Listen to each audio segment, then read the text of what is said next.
1-10-19-28 ఈ తేదీలలో కనుక మీరు జన్మించినట్లయితే ఈ 2026 సంవత్సరంలో మీరు ఏనుగు కుంభస్థానాన్ని కొట్టబోతున్నట్టే. ఈ ఒకటో సిరీస్లో జన్మించిన వారికి ఈ 2026 సంవత్సరంలో అద్భుతంగా ఉండబోతుంది. ఎందుకంటే ఈ ఒకటో సిరీస్ అనేది 2026 సంవత్సరాన్ని కనుక మనం మొత్తం కూడినట్టయితే ఒకటో నంబర్ వస్తుంది. ఒకటో నంబర్ అంటే రవికి సంబంధించిన నంబరు. రవి అంటే సూర్యుడు. ఈ సూర్యభగవానుని ఆశీస్సులు ఈ ఒకటో సిరీస్లో జన్మించిన వారి మీద ఎల్లవేళలా ఉంటాయి. మీకున్న ఏ సమస్యలైనా ఈ సంవత్సరం తీరబోతున్నాయి. రుణ బాధల విషయంలో కానీ, వివాహం, సంతానం, ఉద్యోగం, ఇలా కన్స్ట్రక్షన్ బిజినెస్, వ్యాపారాలు, ఇలా ఏ బిజినెస్ చూసుకున్నా కూడా మీకు చాలా అద్భుతంగా ఉండబోతుంది.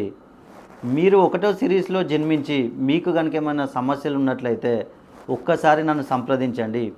మీ పేరులో నేను సంఖ్యాబలం పెంచి మీ సమస్యలు మొత్తం పరిష్కరిస్తాను.